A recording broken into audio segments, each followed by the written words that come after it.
మోకాళ్ళ నొప్పులు, disc problems లాంటి అన్ని సమస్యలకు సంప్రదించండి Homeocare international world class homeopathy 9001171550. Huzurabad రాజకీయాలు ఒక్కసారి వేడెక్కాయి. గత మాసం రోజుల నుంచి కూడా బూడిద రాజకీయాలు ఊపందుకున్నాయి.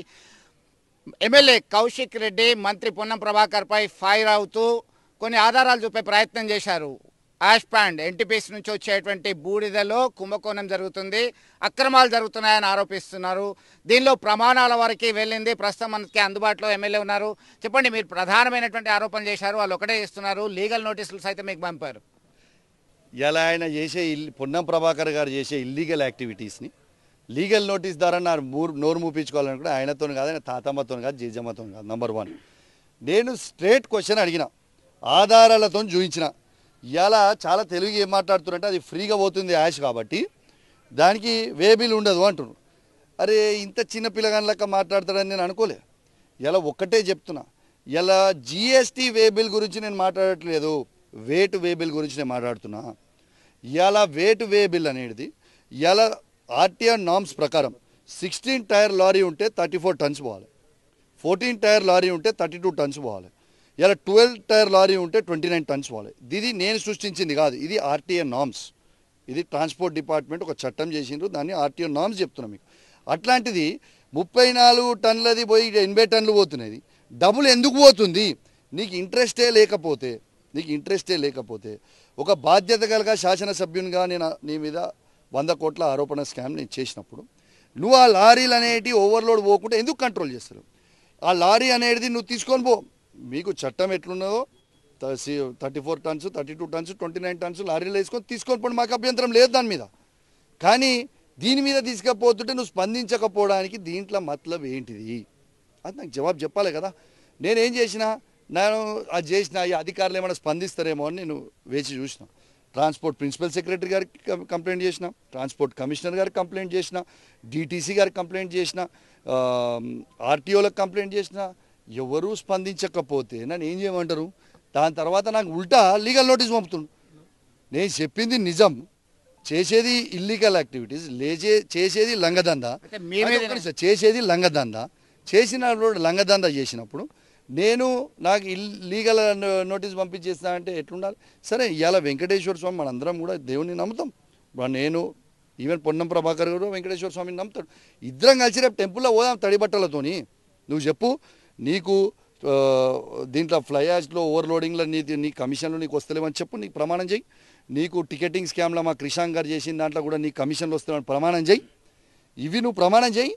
నువ్వు ప్రమాణం చేస్తే నేను క్షమాపణ బహిరంగంగా చెప్పనీకే రెడీగా ఉన్నా. ఏడికి నువ్వు వెంకటేశ్వర స్వామి టెంపుల్ దగ్గరకు వచ్చి ప్రమాణం చేయాలి.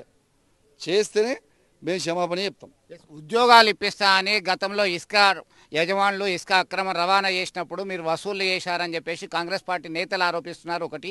రెండవ అంశం ఏంటంటే, కాంగ్రెస్ పార్టీలో మీరు వెళ్ళే ప్రయత్నం చేస్తున్నప్పుడు పొన్నం ప్రభాకర్ అడ్డుపడుతున్నాడు, అందుకే మీరు ఆరోపణలు చేస్తున్నారని చెప్పి కాంగ్రెస్ పార్టీ కార్యకర్తలు చేస్తున్నటువంటి ఆరోపణలు, ఫ్లెక్సీలు కూడా కట్టిన పరిస్థితి. నీకు ఒకటే చెప్తున్నా, వాళ్ళు పాగలగాని లెక్క, వాళ్ళకి ఏం చేయాలో అర్థం కాక పిచ్చోని లెక్క మాట్లాడుతున్నారు. నాకు ఉన్న పైసలే ఏం చేసుకోవాలని అర్థమవుతలేదు. నేను పుట్టిందే బంగారు చెంచతోని, ఇది దేవుని దయ వల్ల. సో వీందేరా పైసలు వసూలు చేయాల్సిన అవసరమే లేదు. బహుశా మన జిల్లాలో నేను డిక్లేర్ చేసిన ఆస్తులు ఎవడు చేయలే. నా అఫిడవిట్ తీసి చూసుకోండి ఒకసారి. నేను డిక్లేర్ చేసిన ఆస్తులలో ఈ 13 నియోజకవర్గాలలో ఎవరూ చేయలే, ఏ పార్టీలో కూడా. కౌశిక్ రెడ్డి చేసిందంట. నంబర్ 1. నంబర్ 2, సరే అయినా నా హుజరాబాద్ నియోజకవర్గ ప్రజలకి నిజాయితీగా నేను ఉండాలి, జవాబు చెప్పాలి. కాబట్టి ఇవాళ నాకు సవాల్ విసిరి, నువ్వు చేయలేదంటే చెల్పూర్ టెంపుల్, హనుమాన్ టెంపుల్కి వచ్చి ప్రమాణం చేయమన్నాడు. నేను సిద్ధమైన వచ్చిన. ఈయన పండుకొని బయలుదేరే టైంలో ఇంత వందలాది మంది పోలీసు వాళ్ళని పెట్టి నన్ను ఎందుకు అడ్డుకుంటున్నారు? సవాల్ విసిరింది వాళ్ళే, నేను స్వీకరించిన. నేను పోలీసు వాళ్ళని రిక్వెస్ట్ చేసిన, మా కార్యకర్తలు ఎవ్వరు రారు. మా దాదాపు 10,000 మంది కార్యకర్తలు ఇలా కదిలే పరిస్థితి ఉంటే ఇక్కడ అక్కడ అరెస్ట్ చేసి ఇబ్బంది, ఎవరు రారు మా కార్యకర్తలు, నేను పిలిపిస్తాను, నన్ను ఒక్కనే తీసుకుపోరు మీ ఎస్కాట్లో, నేను ప్రమాణం చేసి మళ్ళీ వస్తా అని చెప్పాను. లేదు సార్ పర్మిషన్ లేదు అన్నారు. చట్టంకి లోబడి చేయకపోతే, పర్మిషన్ ఇవ్వకపోతే ఇదే మా గుడి అనుకొని ఇలా వెంకటేశ్వర స్వామి శాల్వా కండువ కప్పుకొని, ఇలా కొండగట్ట అంజన్న పటం పట్టుకొని, చెల్పూర్ ఆంజనేయ స్వామి సాక్షిగా ఇవాళ నేను ప్రమాణం చేసిన. నేను తప్పు చేసి ఉంటే ప్రమాణం చేస్తానా? ఇలా ప్రమాణం చేసి ఇలా నా నిజాయితీని నేను నిరూపించుకున్నా, దమ్మున్నాను నేను. ఎందుకంటే నేను తప్పు చేయలే. రేపు పొన్నం ప్రభాకర్ కూడా దమ్ముంటే చలో అపోలో వెంకటేశ్వర స్వామి దగ్గరికి రావాలి, స్నానం చేయాలి, కలుపుకోవాలి, రెండిట్లో నాకు సంబంధం లేదని ప్రమాణం చేయాలి.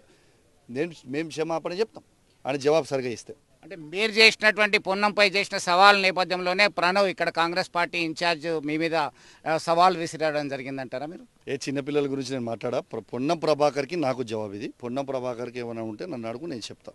చిన్నపిల్లలకి మా కార్యకర్తలు జవాబు ఇస్తారు. ఇటీవల కాలంలో బీఆర్ఎస్ పార్టీ నుంచి ఎమ్మెల్యేలు పార్టీ మారుతున్నటువంటి నేపథ్యం, ఒకవైపు బీఆర్ఎస్ కార్యకర్తలు నేతలు సైతం ఆగ్రహావేశాలు వ్యక్తం చేస్తున్నటువంటి పరిస్థితి. ఆ లైన్లో ఇంకా కొంతమంది బీఆర్ఎస్ పార్టీ నేతలు ఉండొచ్చా, ఎమ్మెల్యేలు ఉండొచ్చా? ఉంటే మీ స్పందన ఏంటి? మీకు ఒక్కటే చెప్తున్నా, నేను నిన్న కూడా బహిరంగంగా చెప్పిన, బీఆర్ఎస్ పార్టీ మేము గెలిచిన 39 మంది ఎమ్మెల్యేలు కావచ్చు, బీఆర్ఎస్ పార్టీ కారు గుర్తు మీద కేసీఆర్ గారు చేసిన మంచి పనుల మీద, కేసీఆర్ గారి బొమ్మ మీద మా బీఆర్ఎస్ పార్టీ కార్యకర్తలు చేయబట్టి, లేకుంటే మా బీఆర్ఎస్ పార్టీ సానుభూతి పరులతోని మేమందరం ఎమ్మెల్యేలు అయినాం.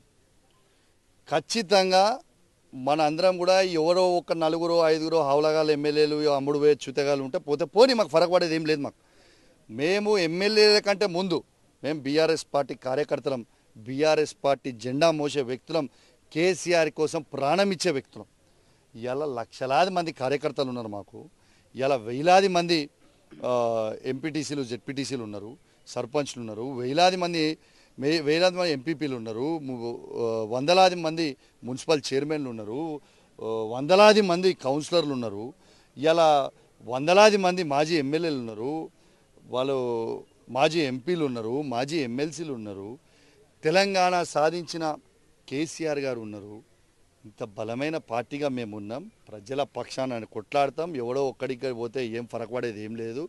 ఖచ్చితంగా మళ్ళా ప్రజల పక్షాన మా గొంతిప్పుతాం, కేసీఆర్కి అండగా నిలబడతాం. ఖచ్చితంగా తెలంగాణ ప్రజలకి మళ్ళా వాళ్ళ గొంతుగా మేము నిలబడతాం. మళ్ళా కేసీఆర్ గారిని 5 ఏళ్ళ మళ్ళా గద్దె ఎక్కిస్తాం. మీరు చూస్తుంటారు గంతేగా. చివరిగా మంత్రి పొన్నం ప్రభాకర్ పై మీరు చేసినటువంటి ఆరోపణలకు సంబంధించి టికెట్ స్కామ్ కావచ్చు, ఇతరత్ర యాష్ పాయింట్తో సహా వాటి మీద మీ దగ్గర ఆధారాలు ఉన్నాయా? బరాబర్ ఆధారాలు ఉన్నాయి. నేను ఆల్రెడీ చూపించిన కదా మీకు. రెడ్ హ్యాండెడ్గా లారీని పట్టుకొని వాళ్ళది మన ట్రాన్స్పోర్ట్ బిల్ ఉంటుంది, పర్మిట్ బిల్. ఈ పర్మిట్ బిల్ మీద ఎంత క్వాంటిటీ, ఈ లారీ ఎంత క్వాంటిటీ పోతుందని రాయాలా వద్దా? టికెట్ స్కామ్ అన్నారు. అరే రాయాలా వద్దా? ఇవన్నీ కూడా ఖచ్చితంగా ప్రూవ్ చేస్తాం. టికెట్ స్కామ్ టెండర్లలో కూడా ఎవరికి ఓపెన్ టెండర్ చేయకుండా ఆఫ్లైన్ టెండర్ చేసి వాళ్ళందరూ కమిషన్లు తీసుకున్న తర్వాత దాదాపు రోజు 30 లక్షల నుంచి 50 లక్షల టికెట్లు పోతాయని మా కృష్ణాంగ్ చెప్పిండు. మీకు ఆల్రెడీ క్లారిటీగా కృష్ణాంగ్ గారు చెప్పిండు. దాంట్లో టెండర్ పెట్టకుండా సింగిల్గా వాడిని సెలెక్ట్ ఎందుకు చేసుకున్నాడు? ఈ టికెట్లు కొన్న కాడ కమిషన్ వానికి పోతుంది ఏజెన్సీకి. ఆ ఏజెన్సీ నుంచి కమిషన్ నీకెంత పోతుంది? నీకు నిజంగా నీతి నిజాయితీ ఉంటే టికెట్ల టెండర్ పెట్టేటప్పుడు ఓపెన్ పెట్టు. నాకు దమ్ము ఉంటే నేను తెచ్చుకుంటా, ఎవడు తక్కువ ఇస్తా వానికి ఆఫ్లైన్ టెండర్ ఎందుకు పెట్టాలి? ఆఫ్లైన్ టెండర్ ఎందుకు? మతలబ్ ఏంటిది? 100% ట్రస్ట్ మీ, ఖచ్చితంగా చాలా త్వరలోనే ప్రజలు రోజు చూస్తున్నారు. 6 గ్యారెంటీ వీళ్ళు అమలు చేసే దేవునికి ఎరగ, కానీ 6 స్కాములు మాత్రం బరాబర్ వీళ్ళు కాంగ్రెస్ పార్టీలు చేసిర్రు. ప్రజలు అన్నీ గమనిస్తున్నారు. రాబోయే ఎలక్షన్, జనరల్ ఎలక్షన్లు ఎప్పుడు వస్తే అప్పుడు డిపాజిట్లు వస్తే అడుగురు వీళ్ళకి. మీరు డిపాజిట్లు వస్తున్నాను అడుగురు. మొత్తం మీద సవాళ్ళు, ప్రతి సవాళ్ళ మధ్య ఒక రాజకీయం అయితే హీట్ ఎక్కింది. ఖచ్చితంగా ఆధారాలతోనే ముందుకొచ్చాను, మళ్ళీ ఆధారాలతో ముందుకొస్తాను. దమ్ము ధైర్యం ఉంటే పొన్నం ప్రభాకర్ ప్రమాణం చేయాలి. ఆయన నమ్మిన వెంకటేశ్వర స్వామి మీద పోలీసులు ఆంక్షలు విధించడం వల్ల నేను చెల్పూరు ఆంజనేయ స్వామి ఆలయానికి రాలేకపోయినా అయినప్పటికీ ఇంట్లోనే ప్రమాణం చేసిన సంగతిని ఆయన గుర్తు చేస్తున్నటువంటి పరిస్థితి మనం చూడొచ్చు. చూద్దాం పొన్నం ప్రభాకర్ ఏ విధమైనటువంటి సమాధానం చెప్తారు, ఎట్లా ముందుకొస్తారో వేచి చూడాల్సిందే. వీడియో జర్నలిస్ట్ సుమన్తో కలిసి చంద్రశేఖర్, RTV, వీణవంక నుంచి.